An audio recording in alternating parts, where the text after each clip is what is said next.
జై శ్రీరామ్. నమస్కారం అండి. 2026 నూతన ఆంగ్ల సంవత్సరాది కన్యా రాశి వాళ్ళ సంవత్సర ఫలితాలు ఎలా ఉన్నాయో తెలుసుకుంటూ వెళ్దాం.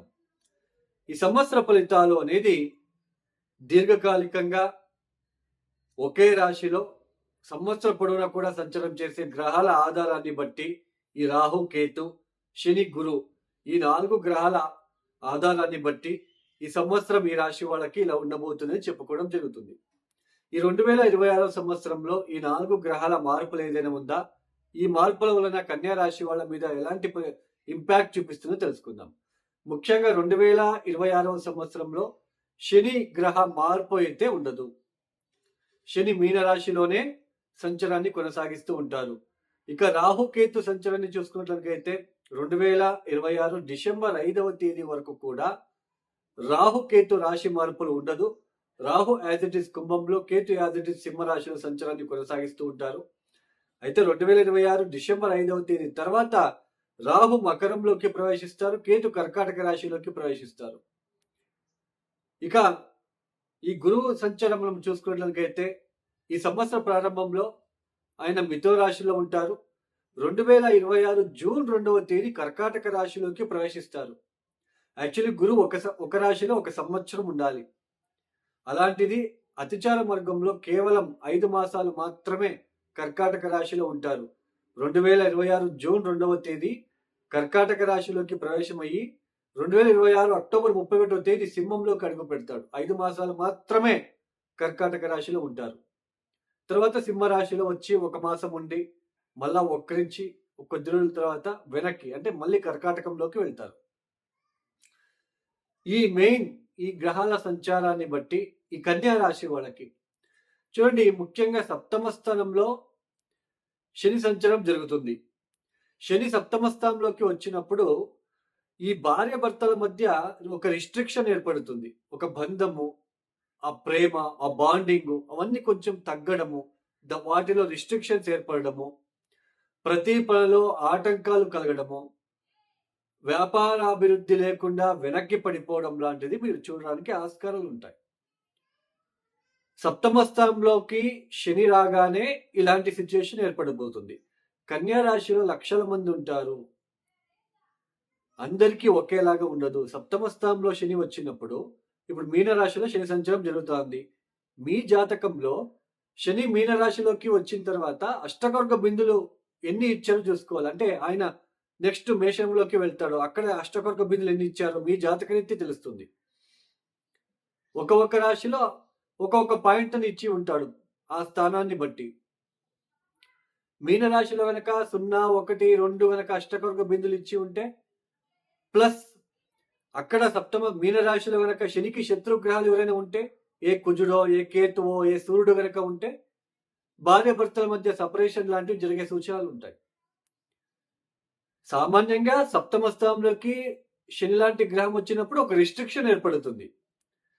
బట్ ఎంతవరకు రిస్ట్రిక్షన్స్ ఎలా చూసుకోవాలంటే అష్టవర్గ బిందువులు ప్లస్ అక్కడ ఎవరైనా శనికి శత్రుగ్రహాలు ఎవరైనా ఉన్నారా దాన్ని బట్టి చూసుకోవాలి. వ్యాపారంలో అభివృద్ధి లేకుండా ఉండడము, ఇబ్బందులు, ఉద్యోగంలో చాలా స్ట్రెస్కి గురి అవ్వడము, ఆరోగ్య విషయంలో ఇబ్బందులు, ఆర్థిక అభివృద్ధి లేకుండా ఉండడము, ఇలాంటివన్నీ మీరు చూడడానికి ఆస్కారాలు ఉంటాయి.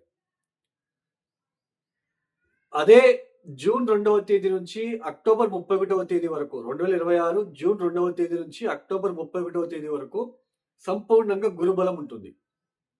ఈ సమయంలో వివాహం కాని వాళ్ళకి వివాహమయ్యే సూచనలు, వ్యాపారాభివృద్ధిలో మెరుగుదల కల్పించడము, ఆర్థిక అభివృద్ధి చెందడము, ఆర్థిక విషయాల్లో మంచిగా ఉండడము, మంచి ఆదాయం రావడము, కాంట్రాక్టర్స్,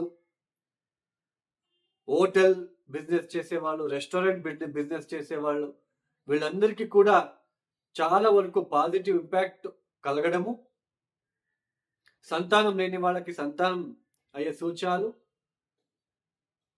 ఇలాంటి మంచి శుభ ఫలితాలు చోటు చేసుకునే ఆస్కారాలు ఉంటాయి. ఉద్యోగంలో అభివృద్ధి, మంచి అంటే మీ పైన ఉన్న ఏదైనా నెగిటివ్ ఇంపాక్ట్ తగ్గి మంచి పేరు ప్రఖ్యాతులు రావడం లాంటిది, ఇలా పాజిటివ్గా ఉండబోతుంది ఈ ఒక 5 మాసాలు. కొత్త స్నేహితుల పరిచయము, వాళ్ళ ద్వారా అభివృద్ధిగా ఉండడము, ఇలాంటి పాజిటివ్ ఇంపాక్ట్ మీరు చూడవచ్చు. 2026 జూన్ 2వ తేదీ నుంచి 2026 అక్టోబర్ 31వ తేదీ వరకు సంపూర్ణంగా కన్యా రాశి వాళ్ళకి గురుబలం ఉంటుంది. ఏదైనా సైట్ కొనుగోలు చేయడానికి అవకాశాలు కలిసి వస్తాయి.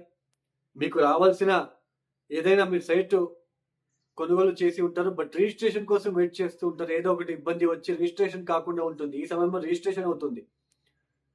ఆకస్మికంగా ప్రాపర్టీ మీ పైన రావడం, మీ పేరు మీద రావడము, మీ భార్య లేదా మీ భర్త ద్వారా ఏదైనా ప్రాపర్టీ రావాల్సి ఉంటే అది రావడము, వాహన సౌఖ్యము, వాహనం కొనుగోలు చేయడము, ప్రశాంతంగా ఉండే వాతావరణం మీరు చూడవచ్చు ఈ ఒక సమయంలో. అంటే 2026 జూన్ 2వ తేదీ నుంచి అక్టోబర్ 31వ తేదీ వరకు చాలా పాజిటివ్గా ఉండబోతుంది ఈ కన్యా రాశి వాళ్ళకి. 2026 అక్టోబర్ 31వ తేదీ తర్వాత మళ్ళీ వ్యయస్థానంలోకి వచ్చేస్తారు గురువు గారు. మళ్ళీ కొంచెం డిస్టర్బెన్సెస్, మళ్ళీ కొంచెం ఆరోగ్యరీత్యా ఇబ్బందులు, ఇలాంటివన్నీ మీరు చోటు చేసుకునే ఆస్కారాలు ఉంటాయి. ఇక 6వ స్థానంలో రాహు, వ్యయస్థానంలో కేతు, కొంచెం నిద్రాహీనత, బ్యాక్ పెయిన్, కొంచెము మోకాలు పెయిన్స్ లాంటిది, కొంచెం అజీర్ణత, ఇవన్నీ కూడా మీకు ఉండడానికి ఛాన్సెస్ ఉంటుంది. మొత్తానికి కన్యా రాశి వాళ్ళకి సంవత్సరం 5 మాసాలు చాలా అద్భుతమైన సమయము. ఈ 5 మాసాలు చాలా బాగా యూటిలైజ్ చేసుకోండి. ప్రశాంతంగా ఉండే జీవితం లభిస్తుంది. మీరు గురుబలం, శని బలము, అది ఆ బలం ఈ బలం అంటూ ఉంటారు కదా. ఈ గురుబలం ఎన్ని రోజులు వచ్చినట్టు? మరి 5 మాసాలు మాత్రమే, టెంపరవరీ. మీ జాతకరీత్యా దశాభుక్తి బాలేకపోతే ఈ గురుబలం అనేది కొంచెం ఒక 5 మాసాలు కొంచెం ఊపిరి పీల్చుకోవడానికి అవకాశం ఇస్తుంది. దశాభుక్తి కనుక బాగుంటే ఈ గురుబలం ఇంకా ప్లస్గా మారుతుంది. సో జాతకం చాలా ఇంపార్టెంట్. గోచారంలో మనం ఎంత చెప్పుకున్నా సప్తమ స్థానంలో శని రాగానే రిస్ట్రిక్షన్, బట్ సప్తమ స్థానంలో ఏదైనా శనికి శత్రుగ్రహాలు ఉంటే అది ఇంకా రిస్ట్రిక్షన్స్ ఏర్పడుతుంది. ఇవన్నీ చూసుకుంటే మీకు అర్థమవుతుంది. ఈ కన్యా రాశి వాళ్ళు తప్పనిసరిగా విష్ణు ఆరాధన చేస్తూ ఉండడానికి ప్రయత్నం చేయండి. కాలభైరవ ఆరాధన చేయడానికి ప్రయత్నం చేయండి. ఓం కాలకాలాయ విద్మహే కాలతీతాయ ధీమహి తన్నో కాలభైరవ ప్రచోదయాత్. భార్యాభర్తల మధ్య ఇబ్బందులు ఉంటే ఈ కాలభైరవ మంత్రం చదువుకోండి. ఓం నమ శివాయ రోజు వేసాలని చదువుకోండి.